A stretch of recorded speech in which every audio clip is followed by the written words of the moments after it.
Welcome back to Season 2 of the Discount Property Investor Podcast.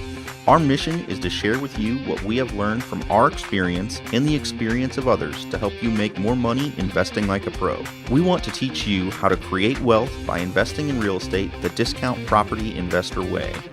Make sure you never miss an episode and download the Discount Property Investor app in Google Play or iTunes today. To jumpstart your real estate investing career, visit freewholesalecourse.com, the most complete free course on wholesaling real estate ever. Thanks for tuning in.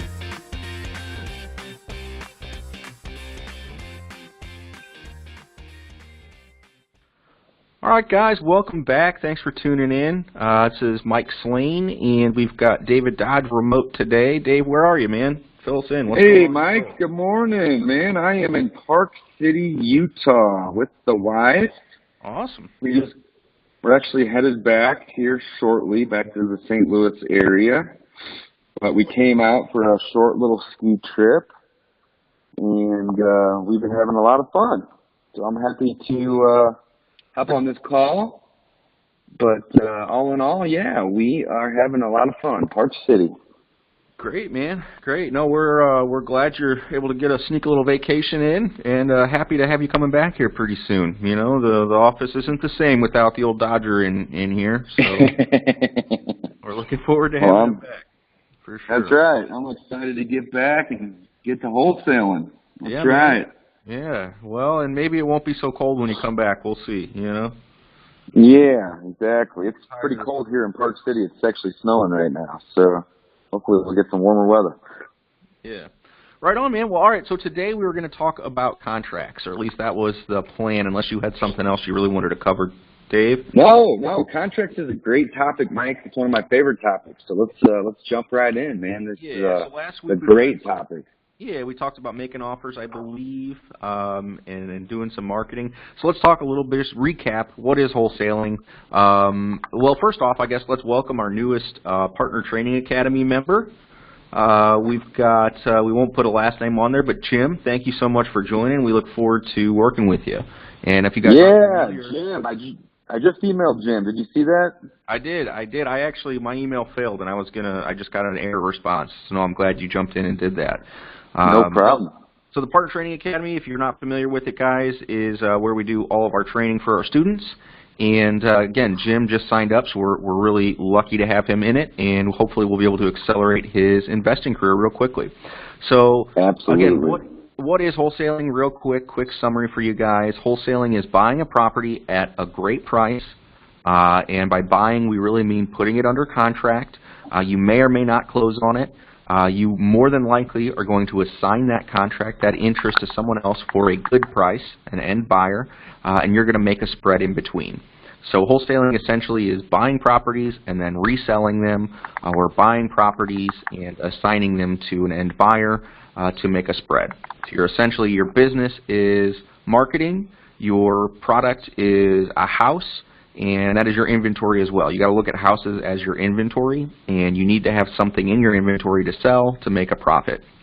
So how do you get inventory? You use a contract.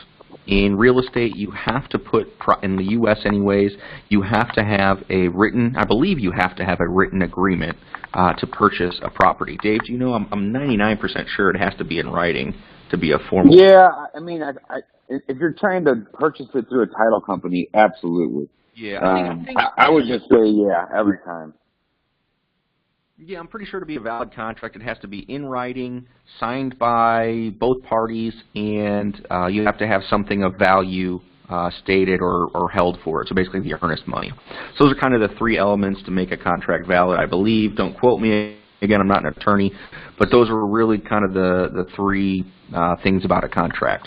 Now, if you follow us in the past, you know we always push everyone to go check out our free wholesale course. And in that, Dave, we've got a simple one-page contract that we had used when we put that course together, and we still use a very, very similar one. The thing about the contracts is, especially when you're writing it, is you download it from our free course. You can download it there, and you can edit it. we give you the Word doc version, and we've done the same. So it evolves over time with your business. Dave, you had just recently had another little interesting thing to throw into our listed properties contract. That's right.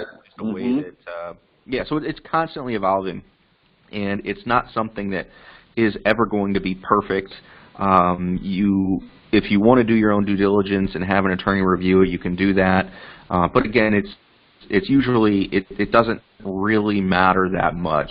I mean, long story short, you just need to get something in writing that states that you're wanting to purchase the property at this address, you're willing to pay this many dollars, and go from there, right? I mean, what are your thoughts on it, Dave? I mean, I know that, we've used the special sales in the past extensively on some of our listed property offers, and we still do to this day. But when you're out there in the field, it doesn't always make sense to use one of the board forms with them, right? Yep, exactly. Yeah. So, and why? So the board forms, and I refer to board forms, meaning the St. Louis, we're here in St. Louis. So the St. Louis Association of Realtors has their forms. I'm a member. I'm a realtor licensed. So again, we can use those forms. But they're long, and they're somewhat confusing sometimes. So just the special sales contract alone is 6 pages long. So we don't always use that contract. We'll use just a simple 1-page contract. So again, that's kind of what we like to do. It really depends. Depends on the situation. So let's talk about how do you get stuff under contract, Dave? I mean, what's your Well, here, before we even go there, Mike, let's back up for just a second. Absolutely. I want to talk a little bit about, can you hear me okay, first and foremost? I got my headphones in. I can hear you just fine. Can you hear me? I can hear you great. Okay. Perfect. So controlling properties via contract, there's a couple basic items that I want to touch on with the contract. And then we can jump into what you were saying, like how we use our contracts. And then last but not least, I want to talk about the CYA clauses. Love it. But there's really only a couple basic items that you need to actually have a contract and for it to be a legal contract. So as Mike mentioned in the beginning, it needs to be in writing. It needs to be written, okay? But other than that, there's really only, I'd say, 1, 2, 3, 4, 5, 6, 7, 8, probably 8 or 9 things that need to be in the contract. So the first thing is you need to have the date. You need to have today's date. The second thing is you want to have the buyer's name and address. Now, some contracts will have the property address only, which is totally fine. Sometimes they will have the mailing address as well, but the mailing address isn't necessarily required. It's just the actual property address. Next would be the seller's name and address. The first part was the buyer's name and address, and then the seller's name and address. The property address that is being purchased, we kind of just covered that before. And then the amount that you're going to be paying for the property. So this is actually the purchase price, or also known as the sales price of the property. And then you would want to have consideration for the agreement. And this is also known as earnest money. So in order for a contract to be legal and, or a better word would be enforceable, you have to have what's called consideration. And again, this is also known as earnest money. So you need to have those things written into the contract. An acceptance period for the contract is highly recommended. I don't know if that's actually a requirement to make the contract legal, but we always add an acceptance period into our contracts. And then the last two things would be an inspection period, which is basically just the amount of time that you want to inspect or do what we would call due diligence on the property. And then last but not least would be a closing date and location. Again, these are the things that are needed for a contract to be not only legal but enforceable. So let's review real quick.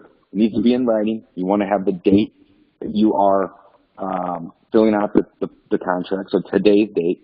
You want to have the buyer name and address, the seller name and address, the property address that is being purchased, so that would be known as the property address, whereas the seller's name and address may be their mailing address. They may not live there.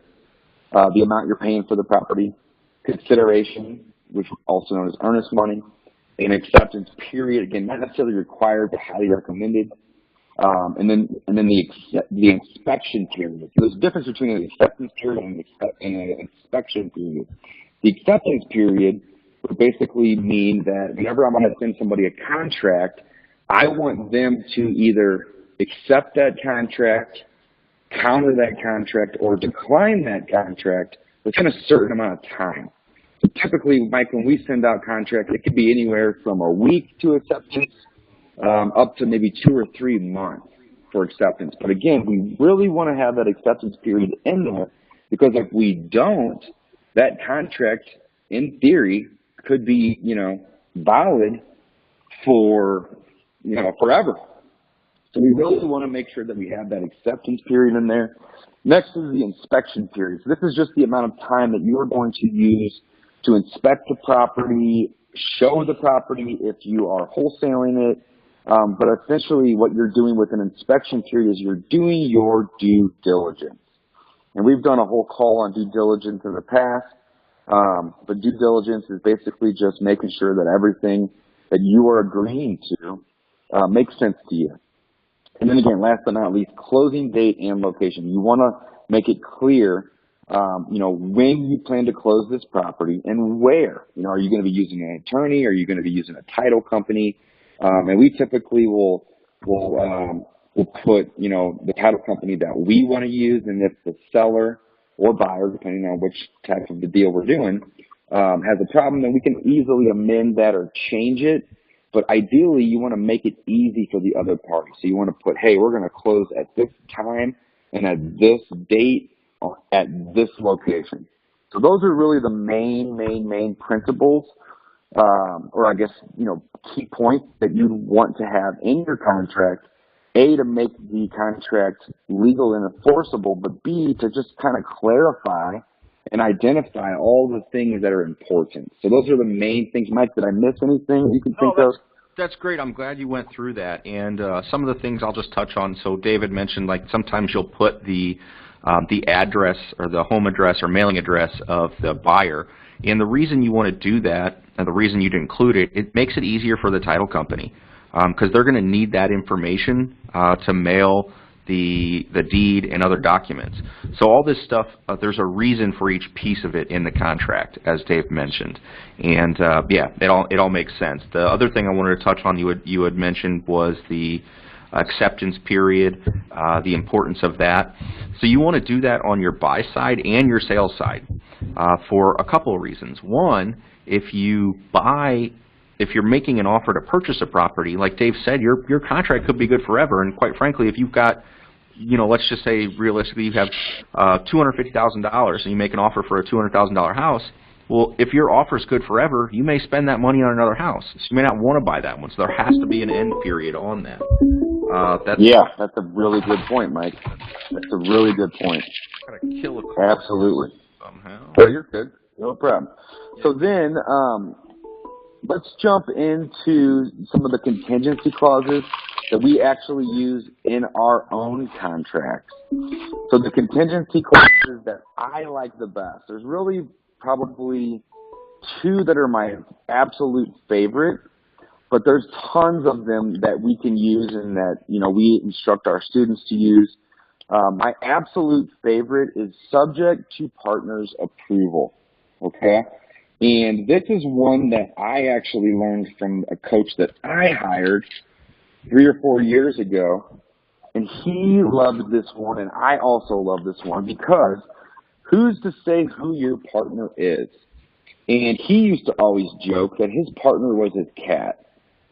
So like how getting an approval from your cat might be pretty difficult, right? But at the same time, you can always just say, hey, partner approved it. So basically it gives you a back door or an exit to not have to perform on that contract. So subject to my partner's approval, or just subject to partner's approval. Again, it's just kind of a really vague statement that just says, I need to make sure that my partner, and as a wholesaler, that could be your cash buyer, it could be a JV partner, it could be, anybody really, But ideally, it'd be your cash buyer is going to approve this deal. So again, it kind of gives you an exit. So contingency clauses are what we're talking about. CYA, you cover your ARS, and we always have multiple of these contingency clauses in our agreements. Because again, if we can't perform for any reason, we want to prevent ourselves from getting sued or having to litigate, on this particular contract. So again, subject to partner's approval is probably one of my favorites. Another one that I really, really, really like is subject to valuation of the buyer. Okay. And this one is actually very similar to another one that we use that is subject to verifying taxes, title, and value. Okay. Those go kind of hand in hand. Okay. So subject to verifying taxes, title, and value, or subject to valuation of the buyer. So why is this a good one? Why do I like it so much? Well, valuation is kind of an opinion. It's something that doesn't necessarily, it's not black and white. It's, me as the buyer in a wholesale transaction, it's subject to valuation of the buyer or subject to verifying taxes, title, and value. Well, guess what? Verifying taxes is very easy. You can go to your local online county website, and you can see what those taxes are and if they've been paid. Same thing with title. You can send the information to the title company, and they are going to verify with you if the title is clean or not. Okay? So those two things are very black and white. However, value is not. Value is kind of like in the eye of the beholder. It's something that everybody's going to have a little bit different opinion on. It basically is an opinion. Okay? So by verifying taxes, title, and value and or subject to valuation of the buyer, at any time I can say, you know what, I think this property is worth less than I had offered. Therefore, the value or the valuation of it isn't in line, and I'm going to exit the deal. And again, it's totally illegal to do so, but you want to make sure that you have these CYA clauses in your agreements. So therefore, if something were to turn bad or go sour or for whatever reason, you aren't on the hook to purchase that property. You always want to have some of these CYA clauses, or another way to describe those would be your contingency clauses. Okay. A couple more would be subject to acceptable appraisal if you're going to go that route. You could also do subject to a final walkthrough on the day of closing or a day or two prior to closing. It could be subject to financing. It could be subject to appraisal. I think I said that one. It could be subject to partner's approval, which we talked about. But really it could be anything that you want, subject to blank. You fill in, okay? But ideally you want to make that blank that you're adding in there some sort of a vague word and or a word that kind of demonstrates opinion, not fact. Because if it's fact, you may be stuck. Whereas it's opinion, like partner's approval or value, those two things, it's truly impossible for me to say this is the value of it and you to agree every single time, 100% of the time. People are always going to have a little bit different idea of what a value is. Okay. We really like that one. And Dave, I'm gonna kind of interject here. No, please, please. Yeah. So the CYAs or whatever, it's not a big deal, and it's similar to how a typical residential real estate transaction happens as well. So when you're buying a primary house or a regular person is buying a primary residence, they write a contract, but there's all sorts of contingencies in those contracts built in. Most common one is subject to the financing. There's a financing contingency that says, if I can't get this loan at this rate, I'm not going to buy it. I'm not going to buy it. Or appraisal. You're absolutely right, Mike. Subject to appraisal. The property has to appraise at a certain price. And the appraisal, just like Dave was talking about, is one person's opinion of value. Now, again, they're an expert in the field, and they've done a lot of research, but again, it's an opinion of value of that appraiser for that bank, or independently of that bank, rather. Absolutely. So then there's other special agreements in there. So even in the special sales contract we use here in Missouri, there's a space where you add on an inspection rider, and in that inspection rider, you kind of state exactly what you're gonna do. Your plan is to inspect that property. So this is all very common in real estate. This is nothing that's like outside of the norm when you're writing up a contract. This is very standard stuff to have contingencies in there that help to CYA essentially. So Absolutely. yeah, I want to touch on that. Dave, you got anything else to add on those? I want to jump into kind of when you do. I got a couple here, Mike. I got a couple. So one thing that I really harp on, Mike's going to agree with me on this immediately. Maybe. I always try to. You're gonna. I promise you. I always try to use business days when I'm doing inspection days. Okay. When you're Here's right, why. right, Dave. When you're right, you're right. That's right. So why would I want to use business days over days? Well, here's exactly why. Whenever I'm saying that I want to put an inspection period into a contract, which almost every contract we write has an inspection period in it. And if I ask the seller for 10 days and they say, yeah, no problem. Well, what I'm going to do is when I send them a contract, I'm going to send them a contract that says I need 10 business days. Business days are Monday through Friday. They do not include Saturday and Sunday. So if I say that I need 10 business days, I really have 14 days. So by adding that one word business, I'm actually increasing my inspection period by 40%. That is a huge percent, 40%, okay? So if I just said 10 days, well, that's just going to be 10 calendar days. If I add in that one word business, I'm going to buy myself an extra 4 days because I'm not counting those weekend days. So I essentially go from 10 days to 14 by adding in that one simple word, business. So that's something that you want to definitely be aware of. And sometimes people will add that word into a contract when they're buying a property from me. And I'm the master, so I know, I see it. And depending on if I like the person or if I don't care if the time frame is too short or too long, I'll let it go. But other times, somebody may ask for 20 business days.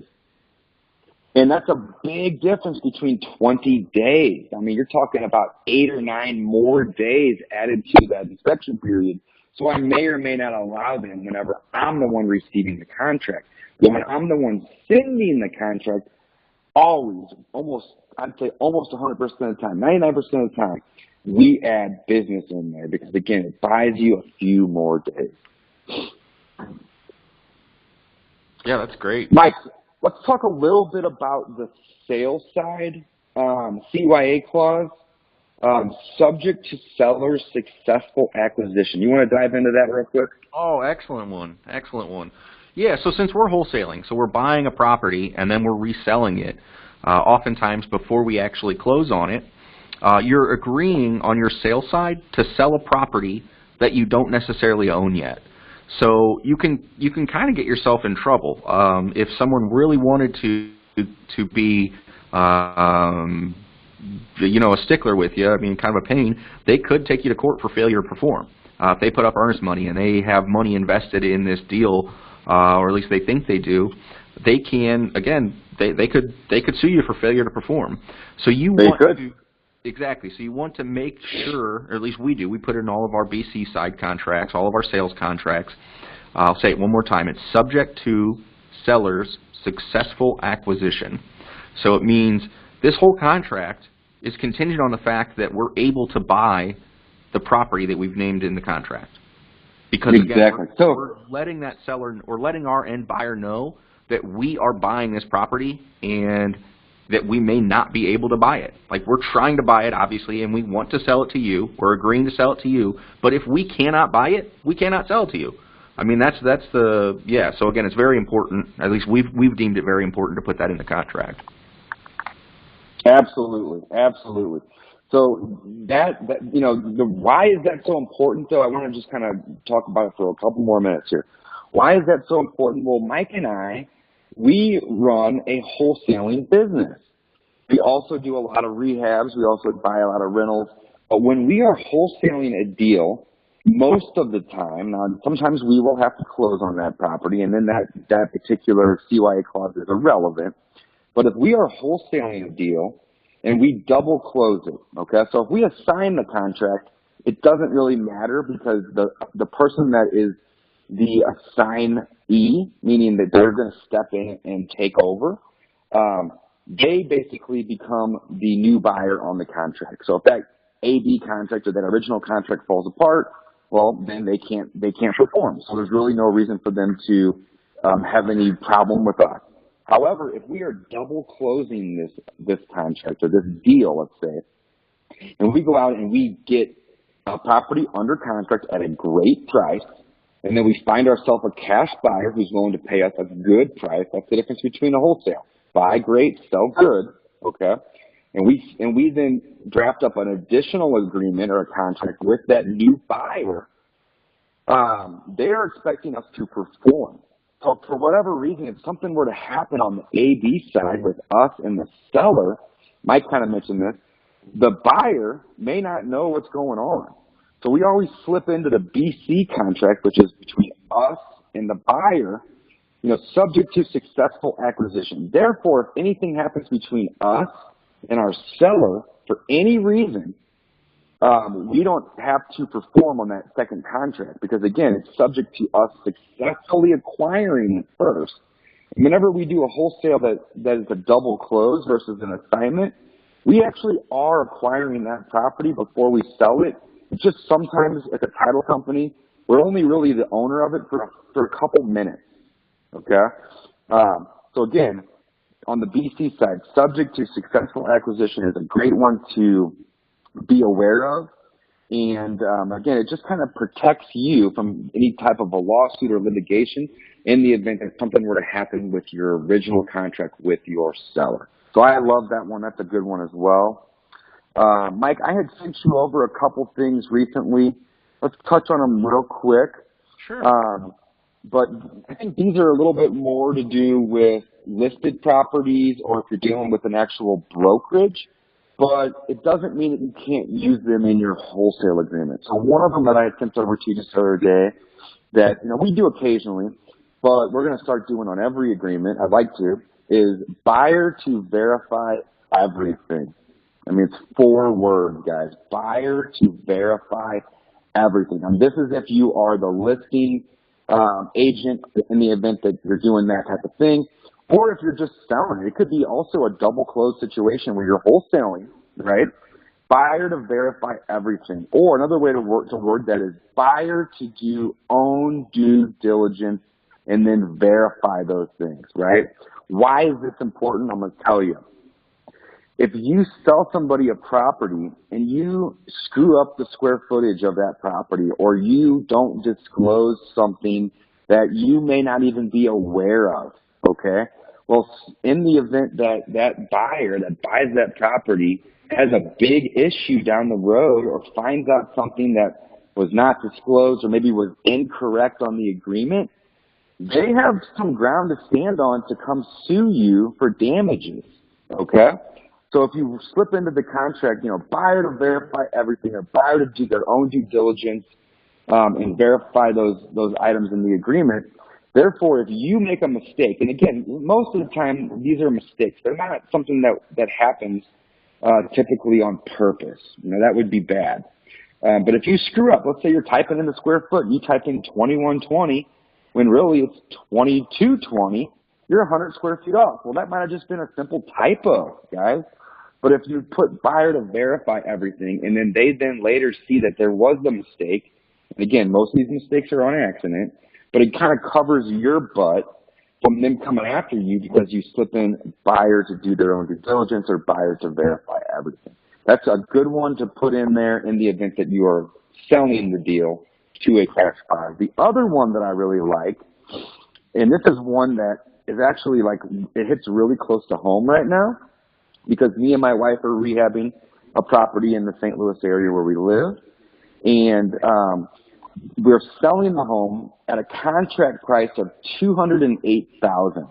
Okay, the buyer has an agent, so this is a retail deal. We bought this property off market via wholesale marketing, but we didn't wholesale this one. We actually cherry-picked it, and that's what we really highly encourage every wholesaler to do, is to cherry-pick the best deals. You know, if you were looking to build yourself a rental portfolio, or if you're looking to find a rehab, maybe you're not. Maybe you're not interested in those things. But if you are, the best deals are going to be the ones that you get off market from your wholesale marketing efforts, and you just cherry pick those. Instead of you going out and selling those deals, you just find somebody to help finance it. It could be a hard money lender, it could be a bank, it could be your own money, whatever, and you cherry pick those deals, okay? So back to the CYA. The CYA is actually going to be described like this: seller not to pay commissions on any of the seller concessions. So you may not understand what that means, and that's okay. I'm going to explain it to you. So I'm going to say it again, though.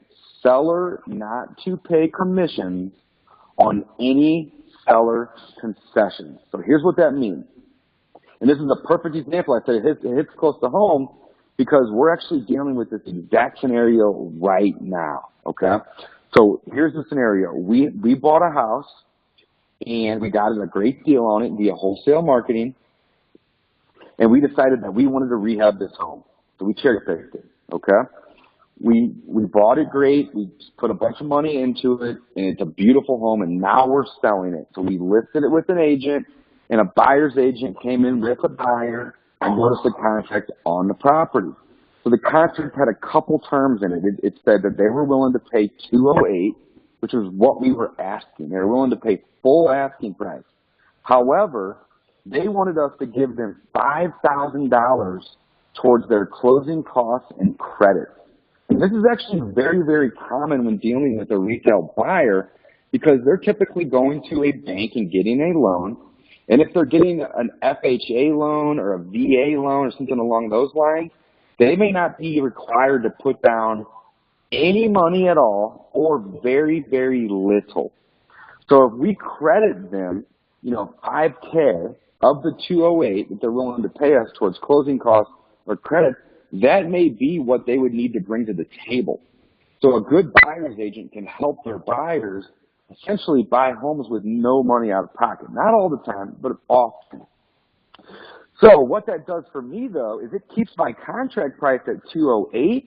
But since I'm giving them $5,000 in closing costs and or credits, the amount of money that I receive has now become $203. Okay?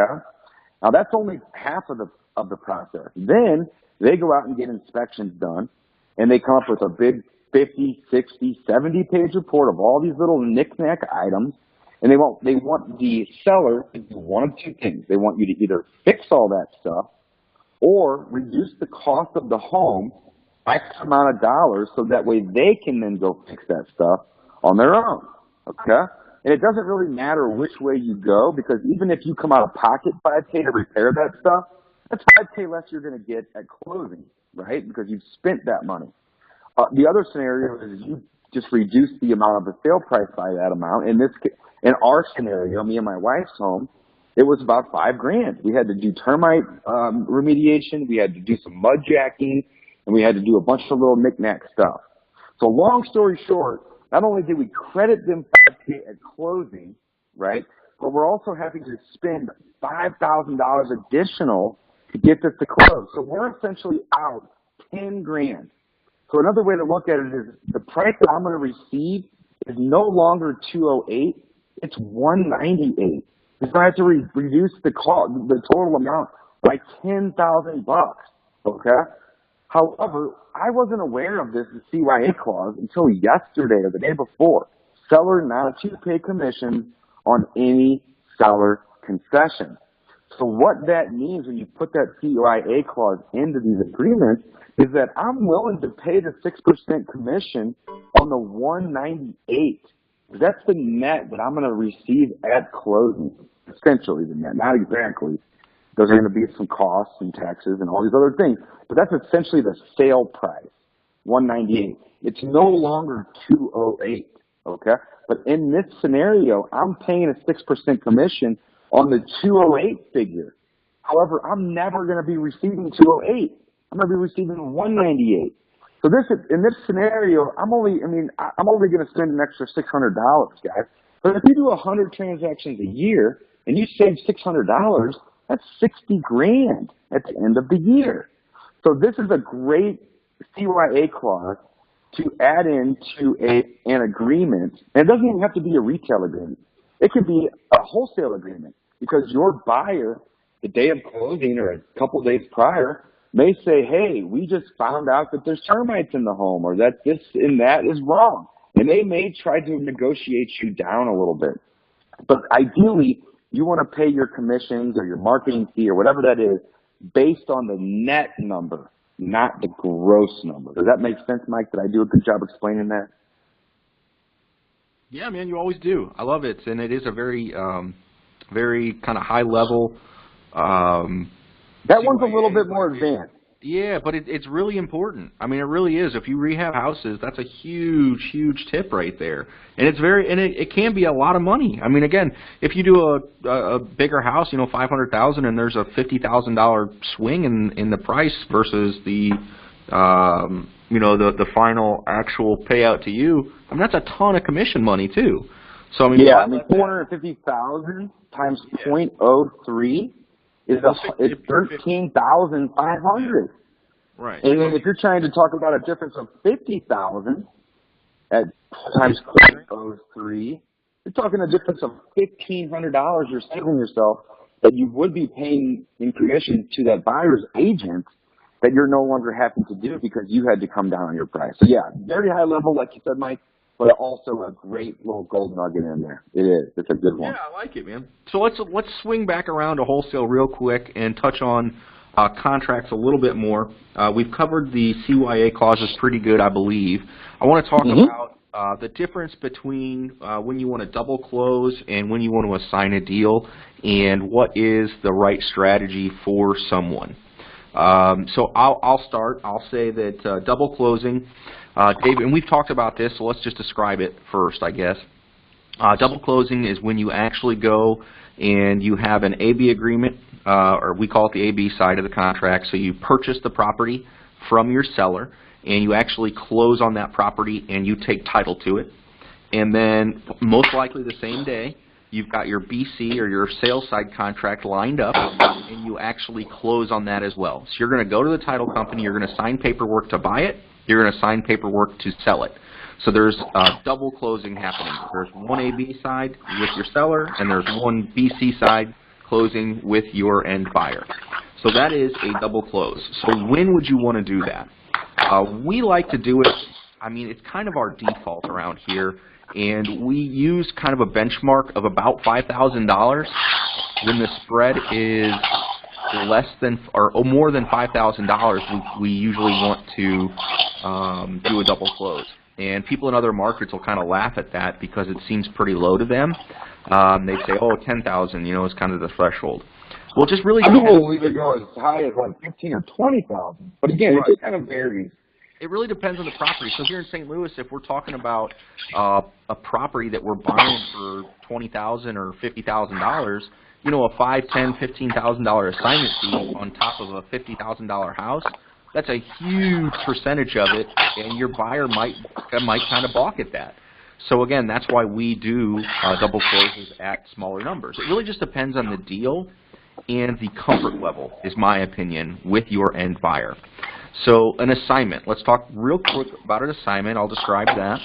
The assignment, very similar to the AB on the AB side. You go out, you find that property, you put a contract under your AB contract, you're buying that property from the seller. But then what happens on your sales side, instead of signing a sales contract, you would sign an assignment agreement. So you're taking your interest in your AB contract and you're assigning it over to the buyer. So you are actually stepping out as the buyer and someone is replacing you as the buyer in that contract. And you say, well, why would you do that? Well, because they're going to pay you for that assignment, for that right. And they're basically going to pay you that assignment fee. So when would you want to do that? Again, we say if it's under a certain dollar amount, around 5,000 or so around here, or if you are very comfortable with the buyer. If they've been buying properties from you multiple times and they really just don't care, they just want the property and they don't really care. They say that price is great, we don't care how much you're making, then you can assign it to them. So what are the benefits of doing an assignment versus the double close is you don't actually have to pay all closing costs. So if you're selling a property, let's say you bought it for $100,000 and you assign it or sell it for $110,000. Well, if you do the double closing, you're going to have to pay closing costs on both sides of that, and that's going to eat into your profit. So from that $110,000 sales side, you have to pay the closing, you have to pay the buy side closing. You may only walk with maybe $9,000, $8,000, depending on how much your title charges are. If you just did an assignment where I have my $100,000 house and I just assign it to my end buyer for $10,000, they're bringing $110,000 to the table still, and they're happy. It's the same deal they had before, but you're walking with $10,000 instead of $9,000 because again, they're just paying you the $10,000 right away, right off the top.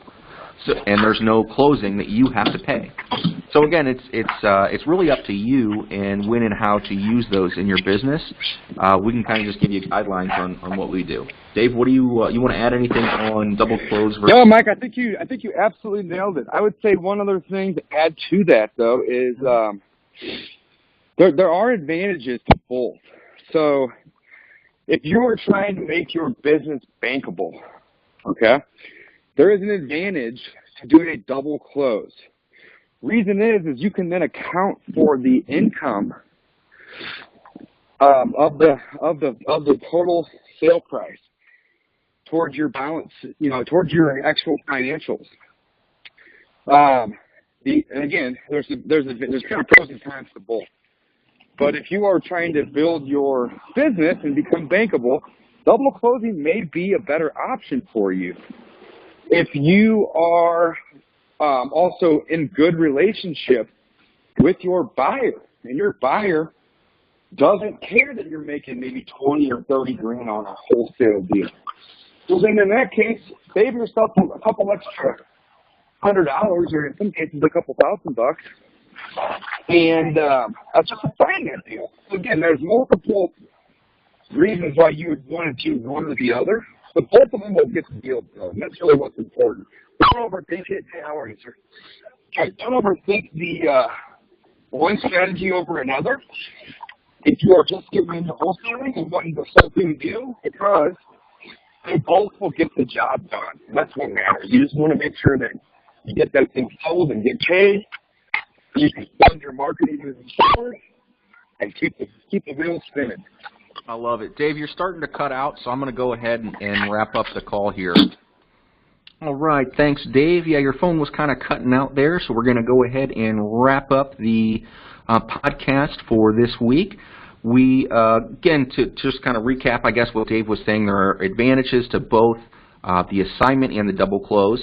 So if you couldn't hear his audio, there's advantages to both, but it really doesn't matter. Get out there and start doing the business. Start getting properties under contract so that you can start marketing and selling those properties. It really does not matter if you're going to try to do the BC or the assignment. The most important thing is go out there and find a good deal, get it under contract, and go make some money. All right, guys, thanks for listening to the Discount Property Investor Podcast. We'll talk to you guys next week.